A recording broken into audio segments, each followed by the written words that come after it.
Nakakakilig na balita, larawan ng babaeng ito spotted sa kwarto ni Bunso Migs Malino.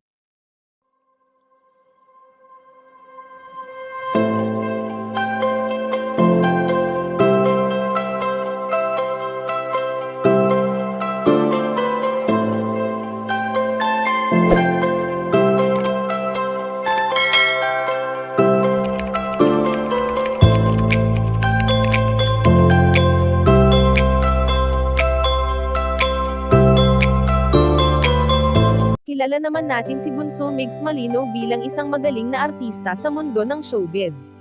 Bukod nga sa paglabas-labas niya sa telebisyon ay palagi rin natin siyang makikita sa kanyang mga social media accounts, lalo pa nga sa kanyang YouTube channel. Nakahiligan na nga ng binata ang mag-live o di kaya naman ang mag-upload ng mga makabuluhang video na talagang tumatatak sa puso at isip ng mga netizens. Sa kung ano ang nakikita natin sa ngayon kay Bunso Migs Malino, ay talaga namang nakakamangha dahil kahit dumarating ang mga pagsubok sa kanyang buhay, ay ni minsan nga ay hindi niya ito pinansin bagkos ay nagpatuloy lang ito sa kanyang mga hangarin sa buhay. Alam naman natin na napaka-talented ng binata, dahil bukod nga sa napakarami niyang trabaho ay kung minsan nga ay naisasama niya pa sa kanyang schedule ang pagpipinta na noon pa man ay hilig niya nang gawin.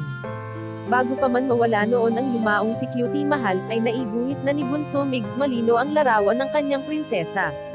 Sa ngayon ngang bihira lang umuwi ang binata sa bahay nila sa Batangas, ay kapansin-pansin ng minsan ay umuwi ito at makikita ang larawan ni Cutie Mahal sa mismong kwarto nito, palatandaan lamang ito na kahit hindi na muling babalik pa ang kanyang prinsesa ay nananatili pa rin naman ang pagmamahal niya para sa dating katambal.